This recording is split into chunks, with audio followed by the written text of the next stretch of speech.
जंगल में एक साधु पेड़ के नीचे ध्यान कर रहा था।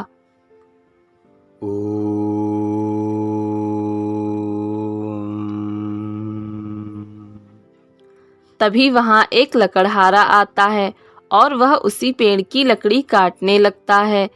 लकड़ी काटने की आवाज से साधु का ध्यान टूट जाता है। कौन हो तुम और ये क्या कर रहे हो? साधु महाराज, मैं एक लकड़हारा हूँ। मेरा नाम मुंगेरी है और मैं इस पेड़ की लकड़ी काट रहा हूँ। पर तुम इस पेड़ की लकड़ी क्यों काट रहे हो? अरे साधु महाराज, पेड़ की लकड़ी काटना मेरा काम है। इसी से मेरे घर का गुजारा होता है। पर तुम इस हरे भरे पेड़ की लकड़ी क्यों काट रहे हो, जबकि जंगल में तुम्हें कई ऐसे पेड़ मिल जाएंगे जो सूखे हैं, किसी काम के नहीं। तुम उन्हें भी तो काट सकते हो। वो सब मैं नहीं जानता।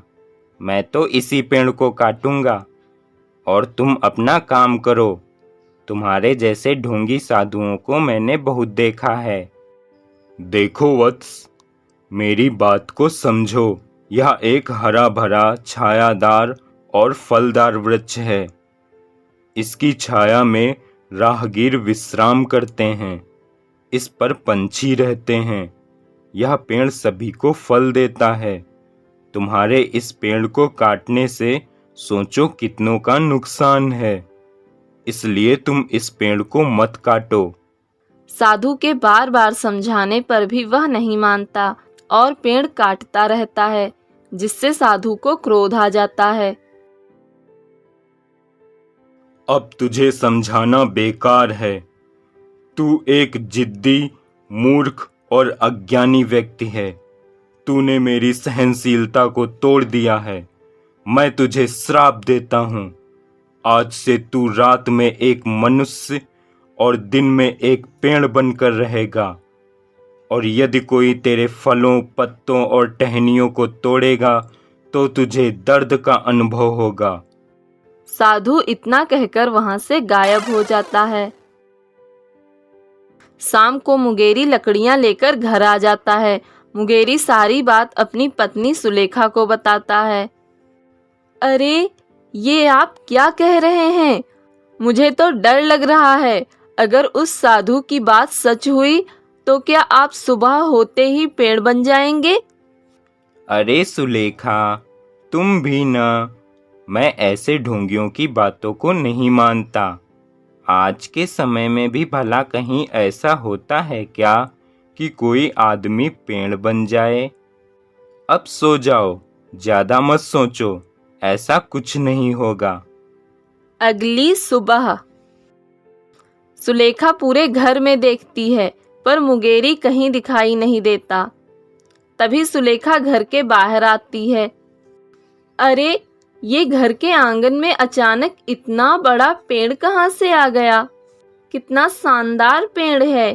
कितने सारे फल लगे हैं इस पे तो।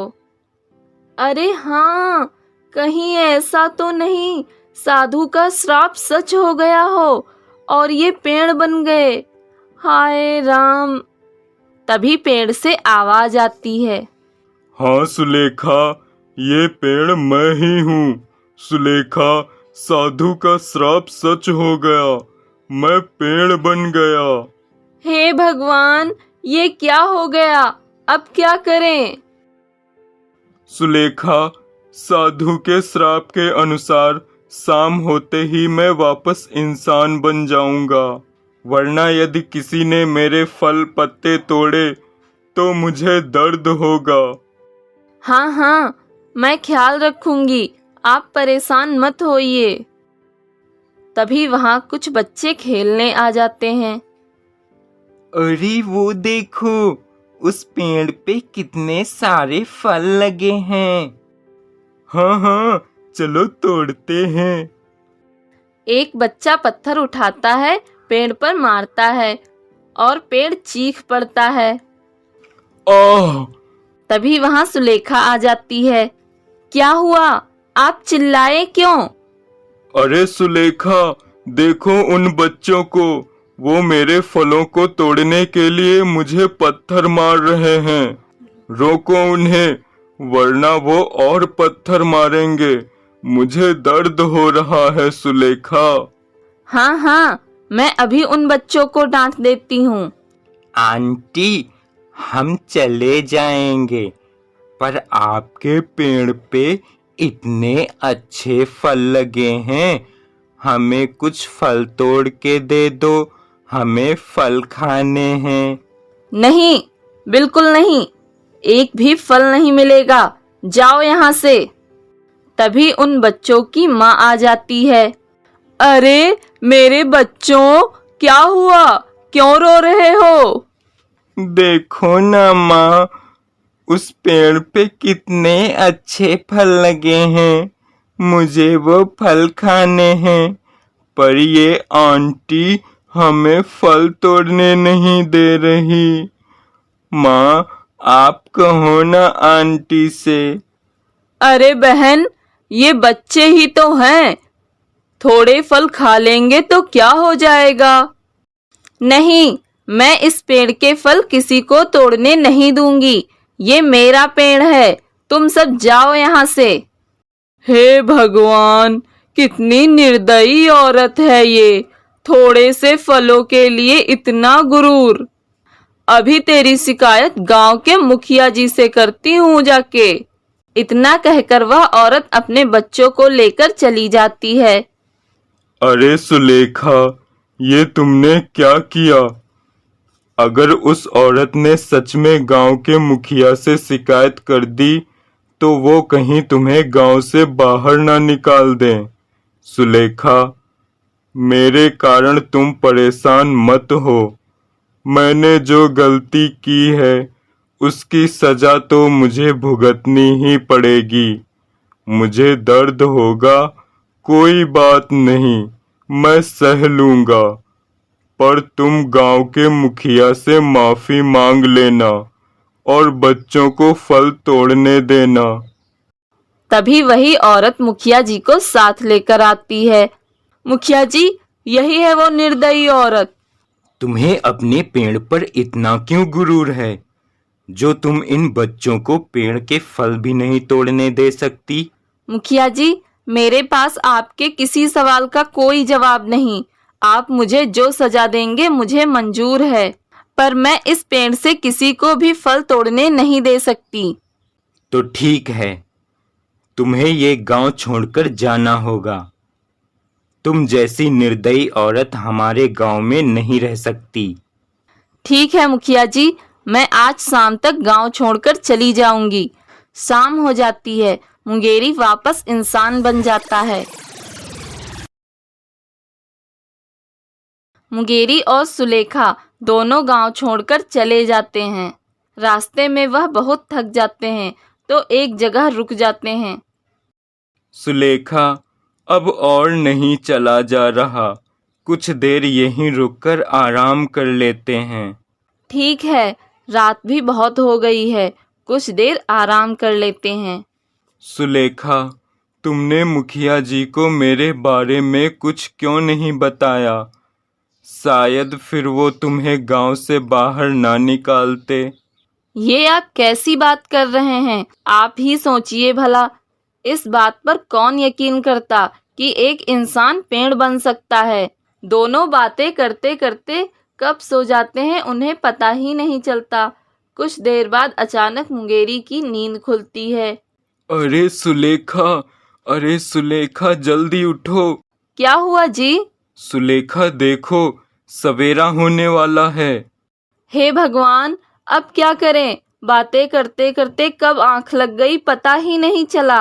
सुनिए, जल्दी से यहाँ से निकल चलते हैं।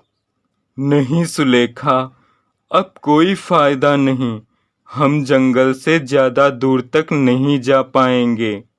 जैसे ही उजाला होगा मैं पेड़ बन जाऊंगा। पेड़ बनने के बाद तो मैं कहीं चल भी नहीं सकता। सुलेखा, तुम चली जाओ। मेरे कारण तुम क्यों कष्ट झेल रही हो? ये आप कैसी बात कर रहे हैं? मैं आपको छोड़कर कहीं नहीं जाऊंगी। सुलेखा, जिद मत करो। शाम तक तुम इस जंगल में कैसे रहोगी? यहाँ जंगली जानवर भी हो सकते हैं। वो सब मैं नहीं जानती, पर मैं आपको छोड़कर नहीं जाऊंगी। तभी उजाला हो जाता है और मुंगेरी फिर से पेड़ बन जाता है। तभी एक लकड़हारा जंगल में लकड़ियां काटने आता है। तभी वह उस पेड़ को देखता है। अरे वाह, कितना शानदार पेड़ है। कितने सारे फल लगे हैं इस पे। आज इस पेड़ की लकड़ी काटूंगा, पर पहले इसके स्वादिष्ट फलों को तोड़ता हूँ। घर पे बच्चों को खिलाऊंगा। लकड़हारा पत्थर उठाता है और पेड़ पर मारता है। आह, सुलेखा! तभी सुलेखा देखती है एक व्यक्ति ने पेड़ पर पत्थर मारा। सुलेखा उस व्यक्ति से कहती है, कौन हो तुम? मैं लकड़हारा हूँ। मैं पेड़ की लकड़ी काटने आया हूँ, लेकिन मैंने सोचा इस पेड़ पर बहुत अच्छे फल लगे हैं, तो पहले फल तोड़ लूं। पर तुम कौन हो? नहीं, तुम इस पेड़ के फल नहीं तोड़ सकते हो, ना लकड़ी काट सकते हो। मैं तुम्हें इस पेड़ को काटने नहीं दूंगी। लकड़हारा सुलेखा की कोई बात नहीं मानता और जैसे ही वह कुल्हाड़ी पेड़ पर मारता है, अचानक से वही साधु प्रकट हो जाते हैं। ठहरो वत्स, तुम इस पेड़ को मत काटो। ठीक है महाराज, आप कहते हैं तो मैं इस पेड़ को नहीं काटूंगा।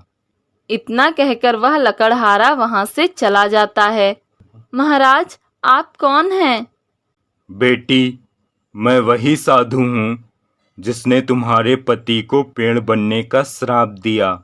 मैं अपनी दिव्य शक्तियों से सब कुछ देख रहा था, इसलिए मैं सही समय पर आ गया। बेटी, तुम्हारे पति का पश्चाताप पूर्ण हो गया है। मैं उसे श्राप से मुक्त करता हूँ। साधु के इतना कहते ही मुंगेरी पेड़ से वापस इंसान बन जाता है। साधु महाराज, मुझे माफ कर दो। आज मुझे पेड़ का महत्व समझ आ गया। अब मैं कभी ऐसी भूल नहीं करूँगा।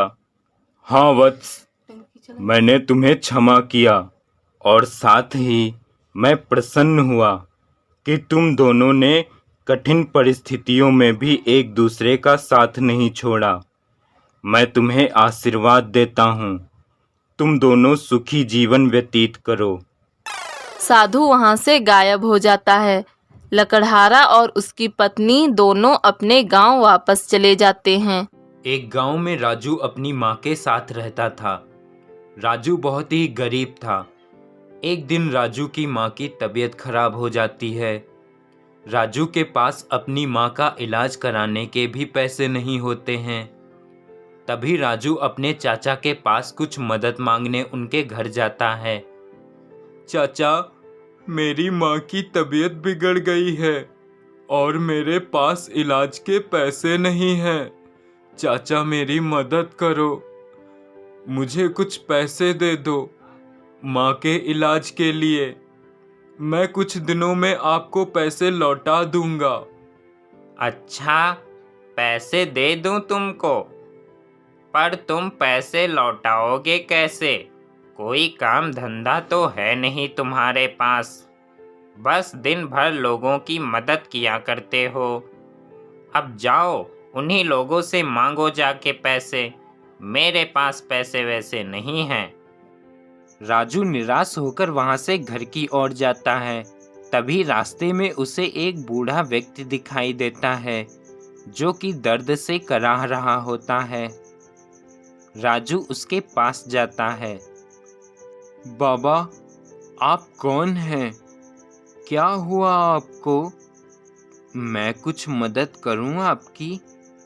बेटा, मैं पास के ही गांव में रहता हूँ। मैं बहुत बूढ़ा हो गया हूँ। अब मेरे शरीर में ताकत भी नहीं बची है। मेरे पास ये चक्की है। जिसे मैं पास वाले मंदिर में रखने जा रहा था, पर वजन ज्यादा होने के कारण मेरे शरीर में दर्द होने लगी थी। बेटा, तुम एक भले इंसान लगते हो, तो ये चक्की मैं तुम्हें दे रहा हूँ।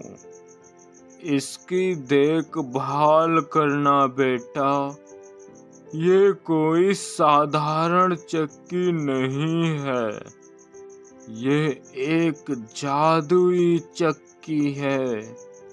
बेटा, ये तुम्हारे बहुत काम आएगी।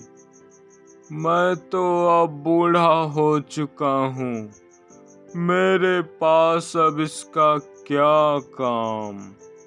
तुम ले जाओ इसे बेटा, पर याद रखना, ये चक्की चलाने से पहले एक मंत्र बोलना पड़ता है। वो मंत्र है, चक्की चलेगी, कृपा मिलेगी। और सुनो, ये बंद अपने आप ही होगी, लेकिन कभी भी बिना मंत्र बोले चक्की मत चलाना बेटा, वरना उसका परिणाम बहुत ही बुरा होगा। राजू वह चक्की लेकर अपने घर आ जाता है और बूढ़े बाबा की कई बातें सोचने लगता है। क्या सच में यह जादुई चक्की है? क्या बाबा की बातें सच थी? चलो देखता हूँ चक्की चला के।